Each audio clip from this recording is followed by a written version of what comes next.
What's up, y'all? Happy Memorial Day, everybody. Hope everybody's having a good day off, having some barbecues, whatever it is. Great day for spending some money on inventory too. If you guys got some extra time today on the holiday, I would highly recommend diving in. I was doing a little bit of product sourcing earlier, making a video, that kind of thing. Finding a pretty good amount of stuff because Memorial Day is a really good sales holiday basically for sourcing. So yeah, let me know what questions you guys got. Usually we do Monday, but a couple guys wanted to take a holiday, which I I respect. But I'm a pop the live here just for the sake of consistency here. And yeah, let me know what questions you guys got. Yeah, happy Memorial Day, everybody. What's up, Adrian? How you doing, man? I know I know you're pumping today. I know you're pumping today.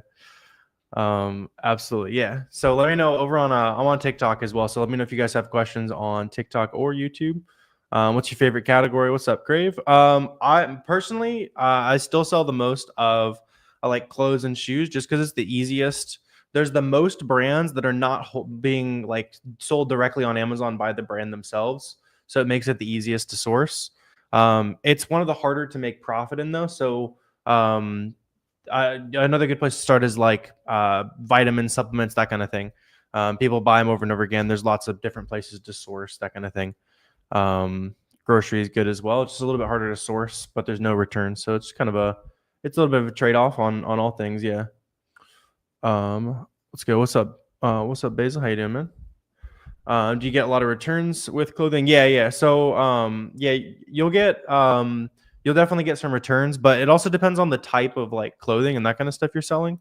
So like for example, if you sell like socks, people know what size they wear, underwear, blank t-shirts, that kind of stuff people generally know. When you get into more like specific stuff, or especially if you start selling like women's clothing and that kind of thing, the return rates can be really high. So it's just kind of like make sure you're sourcing like higher ROI stuff basically. If you are going to sell clothing, which there's a lot of opportunity, just kind of get greedier. You know what I mean? Like I'll buy a stable 25% ROI grocery lead, but a 25% clothing lead is not going to stay super profitable after all the work you're putting in and stuff that you're not going to be able to sell again and that kind of thing. Let's see. I sell a good amount of apparel. Yeah. Apparel, vitamins, outdoor stuff, anything that's profitable for the most part. But I also sell grocery tools, anything that's profitable. Yeah, I'm not I don't discriminate on the types of the types of profit there. I'll sell anything. I'll sell anything that looks good. Yeah. Yeah, absolutely. Trying to get the message on Discord here. Sweet. Yeah. So let me know what other questions you guys got here. I was curious if it'd be like a bunch of people because everybody's got the day off, or like no one because they're all out having fun doing barbecues, that kind of thing. But yeah, good to see all you guys. What are some advanced OA strategies or advice? So the nice part about online arbitrage is there's not much that's like super high level advanced strategy, that kind of thing. Because all it is how good are you at the basics of product sourcing, and then over time, how fast can you get at it, and how quickly can you teach other people to do it for you, or make yourself make yourself do way less work by sourcing the same things over and over again, basically. There's some like different ways that, like, as a more established Amazon seller, I tend to look at directly at websites more often than I used to, because I know like brands that'll probably sell well. Especially like I can kind of look at a website and know when a website's really good, when a clearance is really good, a coupon's really good, that kind of thing. When you're a beginner, you're just looking directly at storefronts and seeing what other people are having success with. So it'll definitely evolve over time. But the most like advanced thing you can do is store all of the work you've ever done, whether that's products that are almost good, products that will be good next holiday, that kind of thing, and especially the products that you've already sourced profitably, and make it as easy as possible on yourself to restock those things. Because then you don't do any new work and you're good. What's good? What's up, Mr. J? How you guys doing?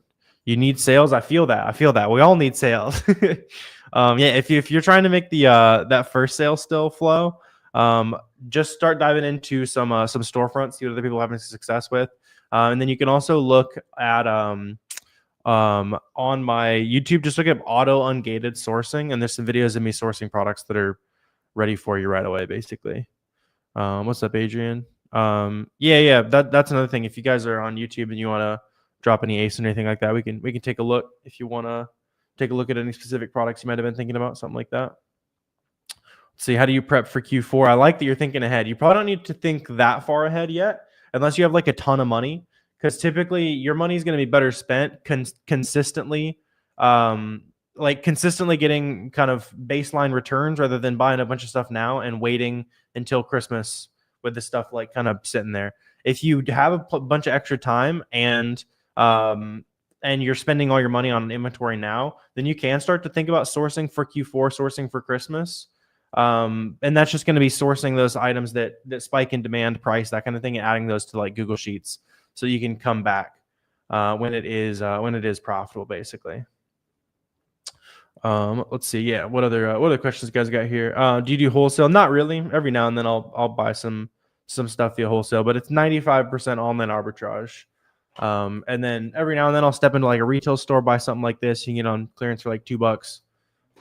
Sells for like 25-30. So those are like hard, like more time involved in finding retail arbitrage flips, but it's higher ROI. So it's just like something you can do if you're just getting started and you're like low on money, but you have time to dedicate to the business, then going out to stores and stuff physically is a good place.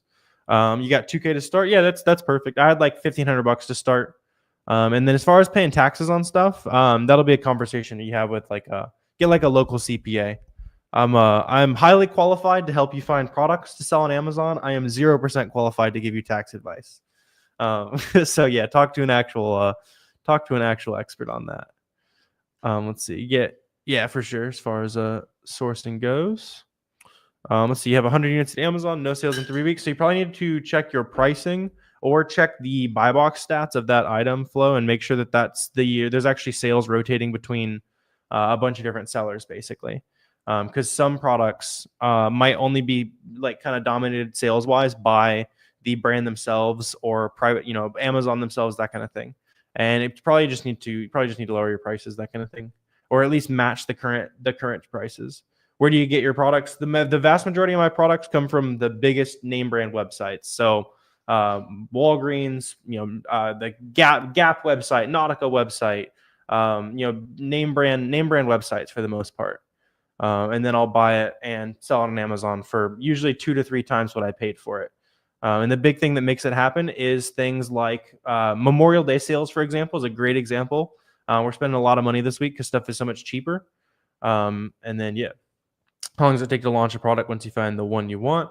So the nice part about what I do is I just sell like name brand products. So if you find a product that's profitable, you can list it on Amazon and make a sale the same day. That would be like FBM. You list it on the product via fulfilled by merchant, and then as soon as it sells, you can ship it to the customer and make a sale. So a lot of times you can make a sale like the same day you list the product. For sure. Sweet. Let me know what other questions you guys get here. Lots of good questions on YouTube as well. And then for all of you guys, if you want just like a free starter guide, I'll drop a free course for you guys in the chat on YouTube. And then if you're on TikTok, up in my bio, there's a ton of free resources, free course, free Discord, that kind of thing. So you can learn all the basics and not drop like $5,000, that kind of thing, that some people are trying to charge. How risky is it to sell on misbranded listings? Yeah, good question, Corona. So it's ideally, if it's going to be like misbranded, then the brand is like the parent company that owns that brand technically. Because if you sell a brand that's misbranded, it's like copyright misrepresentation, basically. So it can be a little bit risky. I would only do it if there's like a really, really high return on it, like you're gonna make a ton of profit. And if it's generic brand, I would never sell it. For Q4, what percent do you do FBM? As much as you can, yeah. Especially if cash flow is your limitation. Like if the biggest thing keeping your Amazon business from growing is money, you need to figure out how to spend as much time as possible stretching that money further, right? So that's going out to stores to source products that are higher return. That's spending more time doing FBM, shipping products direct to customer. Yeah. And then eventually it'll get to the point where you probably have plenty of money to spend, and then it's like, how do I source leads as fast as possible? Let's see, get your order in on Thursday. Should you list it now? I would wait, yeah. Especially if you're going to FBM, I would wait until the product is actually sitting in your house. Because I've seen some stuff where they'll list a product before it's actually there, it gets delayed, that kind of thing, and then they get in trouble with Amazon. I like how you're thinking though. You can't do that with like pickup orders. How do you get started with a prep center? Everyone you contacted has a high minimum order volume. Some of them will have lower order volumes. Like 100 to 200 is pretty standard for like a first shipment kind of thing at like a beginner friendly prep center. So if you haven't found one of those, just keep searching around. Yeah. And if you're in the roadmap, Jerry, we have a partnered prep center that is good for beginners, and you get discounts. You can check that out if you're in there. How did you set up your LLC? That's just like with your state. Yeah, just look up. That's just like with your Secretary of State office. That is one thing. There's like companies you can charge, like they'll charge like $500 to like review or to make your LLC, that kind of thing for you. But most of the time you can do it for very cheap through your Secretary of State. Unless you're in like California. California makes it weirdly expensive for you to start a business. But don't let that stop you. Just kind of an interesting thing. What's up, Matt? How long do you typically wait to drop prices if you sell something slower than expected? Usually depends on the item. So like I wouldn't drop prices on like summer gear right now. You know what I mean? Because it's just now kind of getting into peak season. So sometimes seasonality can play into like when you want to lower your prices and that kind of thing. But usually if I don't make sales after 3 to 4 weeks, I'll go to like 10% ROI. And then another 2 to 4 weeks, depending on the product, depending on, how likely it is that price might go back up. I'll go to break even, and then another 2 to 4 weeks, I'll cut to whatever I have to. So usually, if something's been in my inventory for like 90 days and it hasn't sold, I'm just gonna put the price at wherever it needs to be. Let's see. What's up, man? You've done 13K revenue in your first 2 months. That's what's up. Yeah, that's awesome, man. Yeah, I would say some of the fastest growing like best like $1 million+ Amazon sellers I know now, they had $10,000 to $20,000 in their first month or two. That's you're right on pace with people who are like seriously getting after it. I like it. I love it. Yeah. What resources did you use to learn the business? So there was like nothing back, because I started in 2019, so it was all like super expensive, and there wasn't really much stuff on YouTube. So I kind of just taught myself for the most part. And the really big thing is making friends with other Amazon sellers is just a major hack, because you can show them what you figured out. They're going to show you what you figured out. And it still is a huge hack. So yeah, if you don't have like an Amazon seller friend or two to talk to, then start putting some stuff on social media, talk to people in like Discord groups. There's a free one that we have for you. So it would literally cost you $0 to find people who want to feed you opportunity. Basically, yeah. Let's see. How do you pick products? Anything that's profitable. Yeah. A good starting point is to go to a brand that's auto ungated for a lot of new Amazon sellers, and then go to SellerAmp and figure out what the people on that listing have already listed in terms of like what brands sell well, what categories they're finding success with, that kind of thing.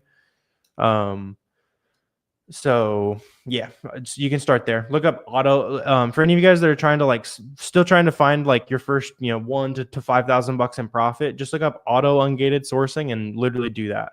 Auto ungated sourcing on YouTube, it'll probably be one of my videos. Just hit 17,000 for May, your first full month. That's what's up, man. Yeah, that's a great first month. I love it. Love seeing a lot of you guys crushing it with big first months like that. That's awesome. Congrats, man. Once your products are available to sell, should you sell it at market if the price tanked a little? I would, yeah, like I was talking about with Matt a little bit. Like I would wait like probably 2 to 4 weeks to start lowering your prices. Yeah. Let's see. What do you need to change the address of your business if you're not shipping to and from your house? So you just need, if you want to have your address show as like a business address and not yours, you can get like a UPS box or something like that, like a virtual address, for sure. How can you differentiate between wholesale listings and arbitrage? So usually listings that are friendly to arbitrage sellers, to like resellers, are going to have probably 5+ sellers on average on the listing. And a lot of the sellers are going to have like very little feedback. If you look at a listing and it's like 3 to 10 sellers and they all have thousands of feedback, it's probably more suited for wholesale. So you can kind of keep that in mind. But a lot of ASINs that are being sold by wholesalers can also be profitable from OA, because a lot of times what I found, and it was kind of surprising before I like really started digging in, is a good coupon and like discounted gift card, add some cash back, that kind of thing from a website is often cheaper than you might get it at wholesale pricing. But obviously at wholesale pricing, it's a little bit easier to send an email and you buy 1,000. That's kind of the trade-off. But a lot of times you'll actually run higher margins doing reselling, which is pretty interesting. Let's see. So yeah, let me know what questions you guys got here. Thoughts on the Nike. So no one's been able to sell Nike for like 18 months, and there's still lots of people finding early success, that kind of thing. Like a couple people literally in the stream mentioned doing like 10K plus in their first month. So yeah, I mean, writing's been on the wall for that. The biggest thing is just make sure you're not selling one brand. If you're reliant on one brand, you're making some side income, but you don't have a business, right? You need to make sure you got a good way to source lots of different diversity of brands and do it consistently. Then you have a real brand. Are you still selling? Yeah, for sure. We're at like 150,000 in May so far, 140, something like that. Yeah. I think people you're saying you heard I stopped selling. Yeah, people like to say I don't sell anymore because I also make videos and stuff, but yeah, I don't know what that's all about, but yeah, I'm still selling. Yeah, I don't think it's you're gonna be very effective at helping people like learn if you're not actively still doing it. So yeah, I think it's a little weird when people completely stop selling and still try to help people sell basically. Did you ever send a product to Amazon and it was incorrectly labeled? Yeah, for sure. I've definitely made some mistakes. If you know you made a mistake when you're sending stuff to Amazon, you can just place a removal order and send it under like the right product or that kind of thing. Or depending on what the mistake was, they might just give you like a per unit fee to fix it. And it shouldn't be too bad. Let's see. What's up, Andrew? You're 6 months in, you've sold 1.4 million. You're a beast, Andrew. That's what's up.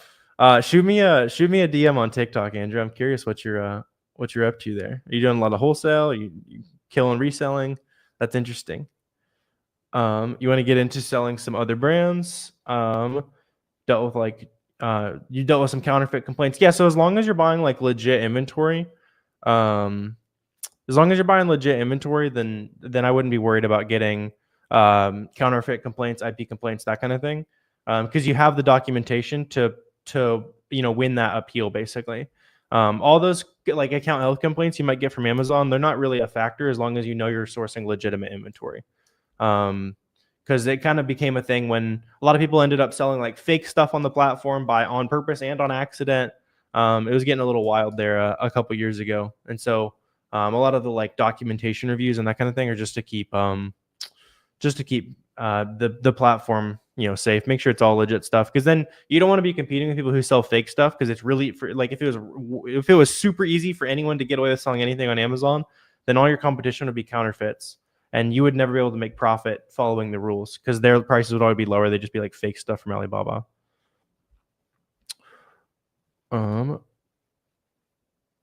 Sweet. You're starting off with low capital, so you focus on doing mostly FBM.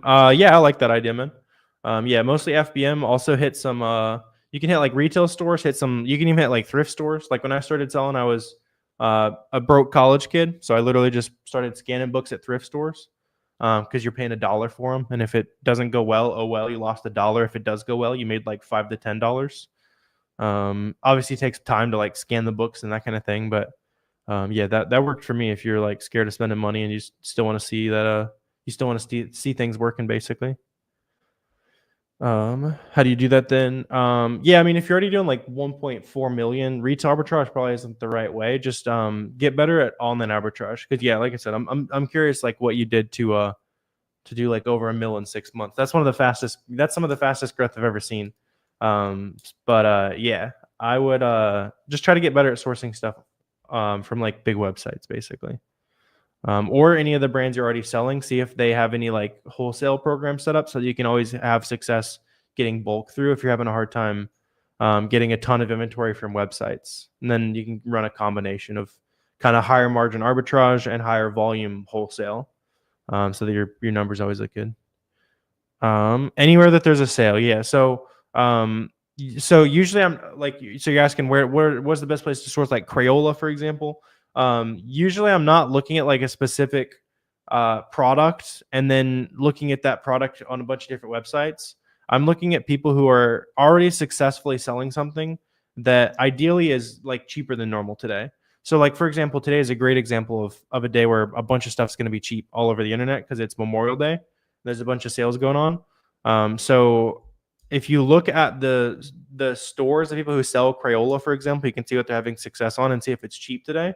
But there's also going to be a bunch of other brands that they're having success on, and at least one of those brands are going to be cheap, basically.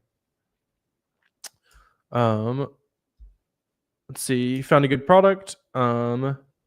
You saw your gated. Let's see. Yeah. So if you're gated in anything, as long as it's letting you apply to sell that brand, you can as long as you can apply to sell that brand, you'll just submit the invoice from wherever you bought it. You'll have to use an online invoice that has your address on it. But yeah, wherever you're buying stuff, you could submit that. And you're saying like Target, yeah, you can use a Target invoice still.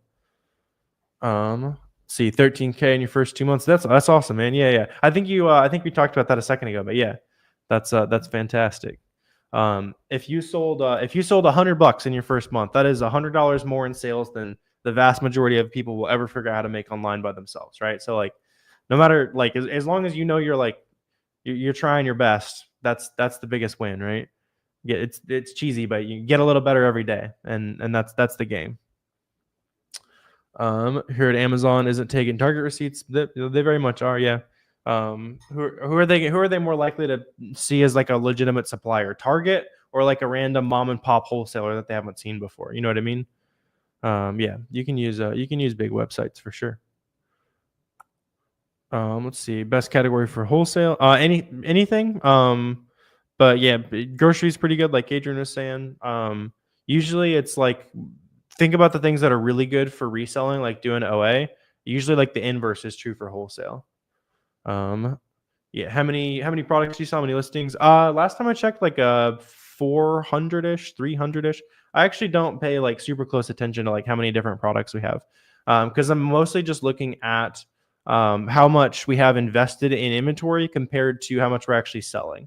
That's like the biggest thing. And then on an item by item basis, I'll restock things as they're going out. But I'm not usually looking at like different things that we sell. Yeah, different products. Yep. Because the way I like to do things, like there's kind of two different ways that people do it. They'll have 10, 20 products that they buy a ton of, and then that's how you make your money. I like to sell a lot of different things in 10, 20, 50, 100 units at a time. Very rarely do I sell like thousands of something. But that way, if anything goes weird with any of my listings, it doesn't really matter. It's a very small percentage of what we're selling.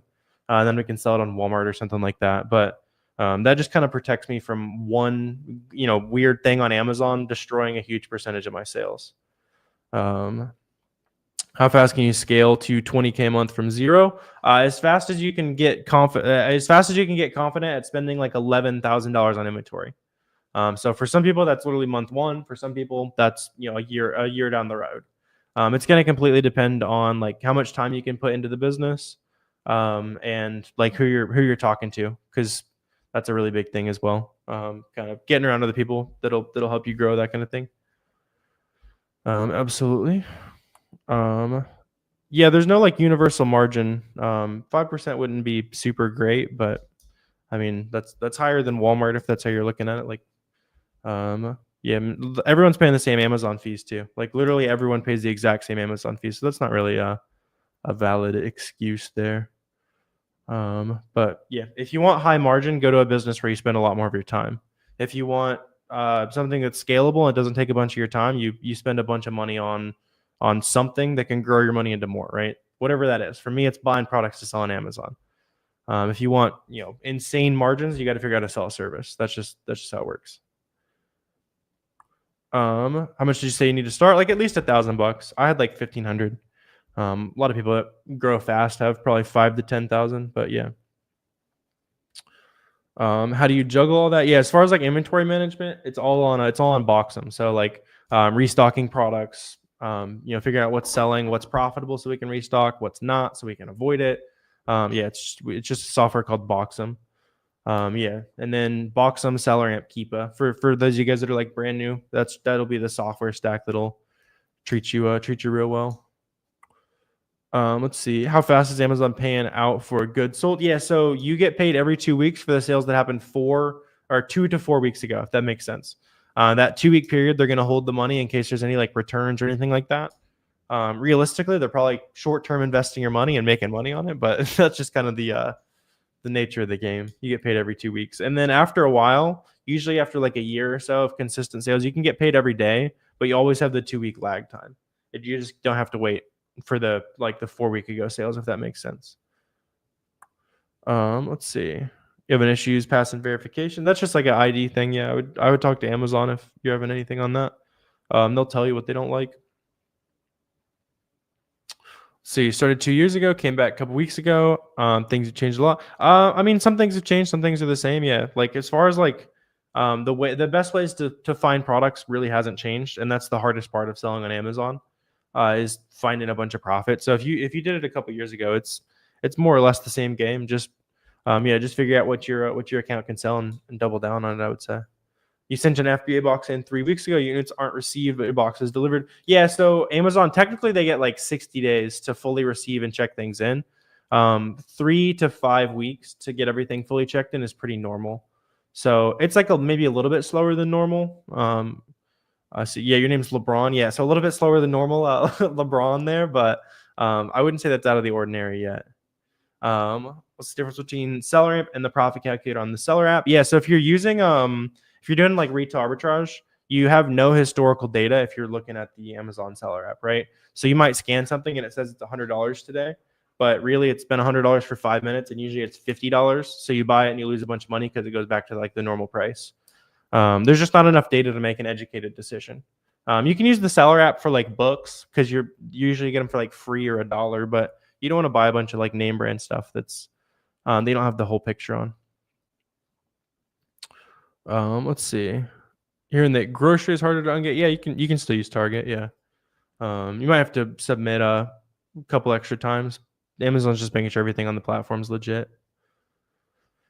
How much is a good amount of money to start with? Like if you have like $1,000, you're good to go. Yeah. Let's see. Do you give products to sell at first? So I'm just answering any questions you got here. If you guys need like starter resources, I'm not gonna like send you specific products because that doesn't help you in the long run. But there's plenty of free resources. So if you guys are on YouTube, there's a free course down below. If you're on TikTok, there's a free course up in my bio. It's like 3 hours long, has a free Discord, a bunch of like free documents, that kind of stuff. So if you guys need a good place to like learn everything for free, you can dive into that. Yeah, just put it in chat on YouTube here. Let's see.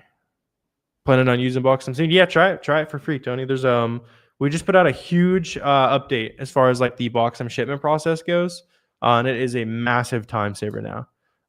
There's some new stuff in there. Like it genuinely has not been this easy or easy to send products into Amazon. There's never been a way to compare as many shipping options as you can see on Boxum now. So you're costing yourself time and money if you make shipments without it.